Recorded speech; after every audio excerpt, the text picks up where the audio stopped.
Daghang salamat Brother Julie, Regina, og ni Brother Tata og sa tanan nga mga CFD karon nga niya dinhi sa maong studio og sa tanang mga kaigsuonan nato nga mga kalain-laing mga pundok nga niya karon dinhi sa studio sa DXDD. Og salamat kayo kay gihatagan kog higayon sa pagsaysay mahitungod sa matuod nga iglesia. Og akong ipamatuod karon kay dinhi ko nagpamimbro, natural makapamatuod pud ta ani. Kay tanan po mga membro sa lain-laing pundok magpamatuod pud sila, mao po ilang tinuod kay ug di pa tinuod ang ila di po sila pamimbro dito. Di ba? So mao ni akong pamatuod. Paminaw mo mga kaigsuonan nga nagsunod ni ining maong programa ning kahaponon.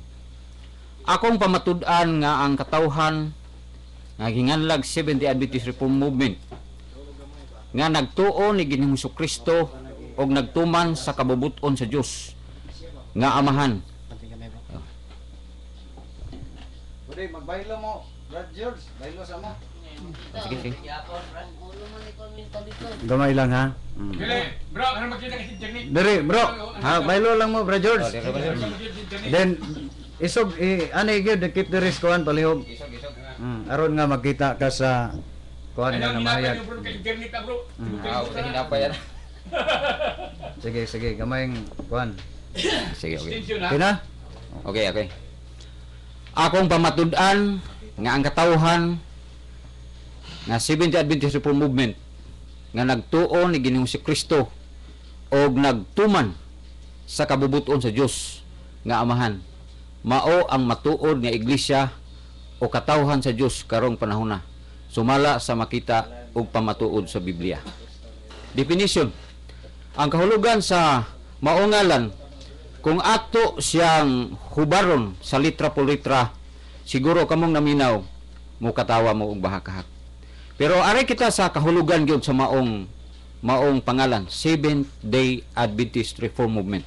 Seventh day nagkakahulugan ka na nga ikapito ka adlaw kung litra po litra. Adventist nagahulat, reform nagareforma, movement kalihukan. So ari kita sa matuod nga kahulugan sa maungalan. Ang matuod nga kahulugan sa maungalan mao ni nga nagabantay sa ikapito ka adlaw og nagapaabot sa kaduhang pagbalik sa atong Ginoong Hesukristo. Og adunay kalihukan sa pagreforma sa batasan, reforma sa pamisti, reforma sa pagkaon. Aron nga kitang tanan maandam sa di na madugay nga pagbalik sa atong Ginoo. Reformahon ang pamisti nga naman ang atong mga kababayenan usahay magbisti og spaghetti. Og ipababa makita ang tutoy. Kung ipataas makita ang pusod. Og magsanina mao ni mga kaigsunan no. Mao nay meaning nga dunay kalihukan sa pagreforma. Ang gikinahanglan sa Dios aron maluwas ang tao dili ang pagkahimong membro sa iglesia nga gitukod sa Dios sama pananglit sa iglesia nga gidumala ni Moises kadiadto o gisunod pagdumala sa mga Pariseo ug mga eskriba. Gisaaran sa Dios nga mao gayud ang iglesia sa Ginoo hangtod sa katapusan sa kalibutan. Mabasa nimo na sa Jeremias 31:35 ngadto sa 37. Sa kamaturan niya na giangkon kini ni Hesukristo nga iyang simbahan o iglesia.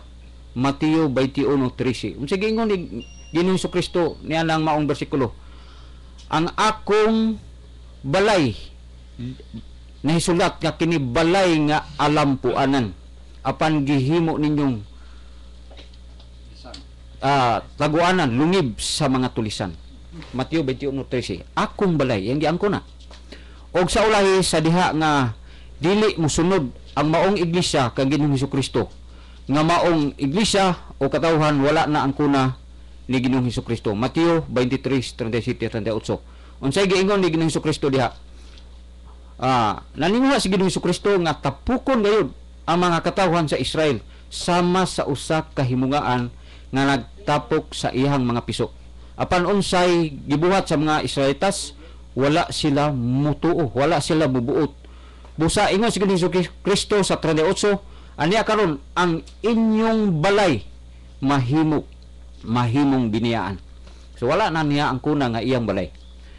Ang mga Hudiyo nangatarungan nga sila anak ni Abraham. Sa anak biya ni Abraham. Di modo sila mga kaliwat ni Abraham og sumusunod manununod sa kinabuhing dayon. Unsay gingon ni Ginoong Kristo? Mingon, kung anak pa kamo ni Abraham, magabuhat unta kamo sama sa gibuhat ni Abraham. Unsa may gibuhat ni Abraham? Si Abraham matinumanon sa mga balaod sa Dios. Siya matinumanon diha sa balay sa Dios. Asam basa Henesis 18:19. Unya mabasa na nato sa Juan 8:39 nga diha nagaangkon gyud sila nga amahan nila si Abraham. Pero unsay gisulti sa atong Ginoo didto kanila mga Israelitas, ang inyong amahan mao ang yawa. Kay ngano? Kay siya bakakon og amahan sa mga bakak. Og siya mamumuno sukad pa sa sinugdan. Mao ni nga kung si Abraham pa ang ilang amahan, dili unta sila maninguha pagpatay ni Ginoong Kristo. So giingnan sila nga kamo bakakon, ang inyong amahan mao ang yawa. Kay sumala pa sa 1 Juan 2 versikulo 4, ang tao nga nagaingon nga nakaila sila sa Dios apan wala magabantay, wala magatuman sa iyang mga balaod, sila mga taong bakakon. Mao ni mga tawhana, mga bakakon, mga Israelitas naninguha pagpatay kang Ginoong Hesus. So ingon si Ginoong Hesus, dili ninyo amahan si Abraham, ang inyong amahan mao ang yawa. Juan 8:44. O busa sa ulahi unsay nahitabo ni maong iglesia sa ulahi mga kaigsunan, giputol sila gikan kang Kristo. Tungod kay di man sila motuo, wala po sila binuhatan. Mateo mabasa nimo sa Lucas 23:1-3 nga sila nagalingkod sa lingkuranan ni Moises ug nagatudlo sila og mga tulumanon apan sila mismo dili tuman ni ana. Nagatudlo sila sa mga pulong sa Ginoo apan sila mismo wala magatuman sa ilang gipanudlo.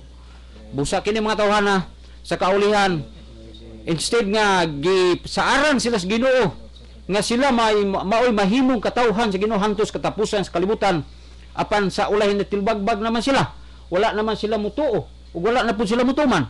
So giputol sila gikan sa punuan nga mao si Jesucristo. Ikaduha nga example, mao ang kahimtang ni Lucifer. Siya gibuhat o gitukod sa Dios og siya dunay sumusunod sa sinugdan, maayo siya nga binuhat.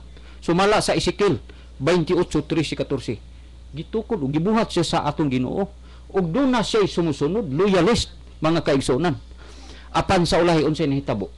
Sa ulahi mga kaigsunan, tungod sa iyang kaambong, tungod sa iyang pagka-bright, tungod sa iyang kadako og ranggo sa langit, nitubo iyang garbo, gusto pod siya maghimo sa iyang kaugalingon nga Dios og ibutang iyang trono didto sa amihanan. Sumala pa sa Isaias 14:12.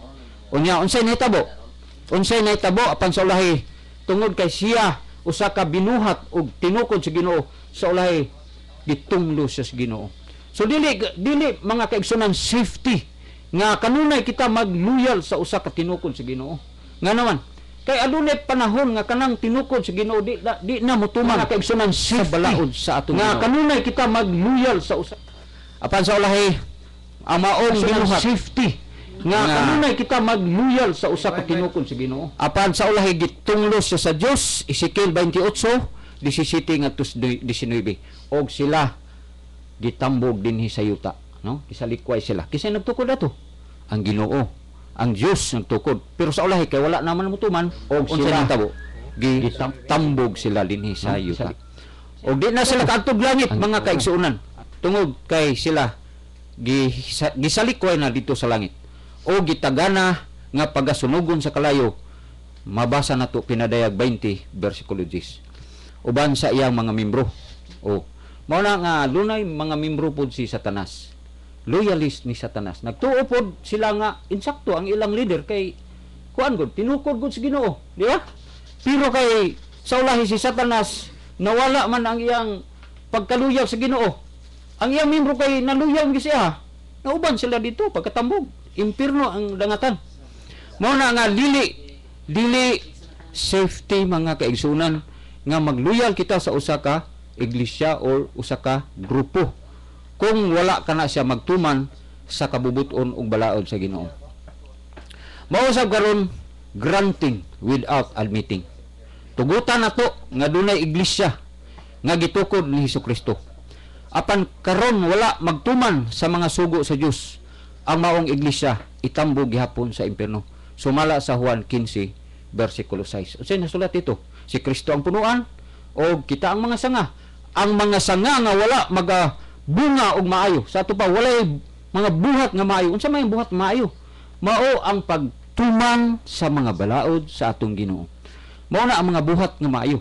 Dili lamang kay nakabuhat og maayo kay mao ni nakahatag ta sa atong sigitaw. Dili lang na mao. Usa sab na nga. Dili lang kana kun dili ang buhat nga maayo mga kaigsuonan. Mao ang pagtuman sa balaod sa Dios ug pagtuman sa balaod sa gobyerno. Mao ni ang buhat nga maayo ug paghigugma sa atong isig katawo. So dili garantiya nga mahimo kang membro sa iglesia nga gitukod sa Dios apan wala magtuman sa kabubuton sa Dios, dili na maoy garantiya nga maluwas ang tao kung siya membro ni anang maong iglesia. So dili garantiya. Ang mga requirements nga mahimong maluwas ang tao mao ni gatuman sa kabubuton samahan. Mateo 7:21. Ikaduha, mudawat kang Ginoong Hesukristo. Juan 1:12.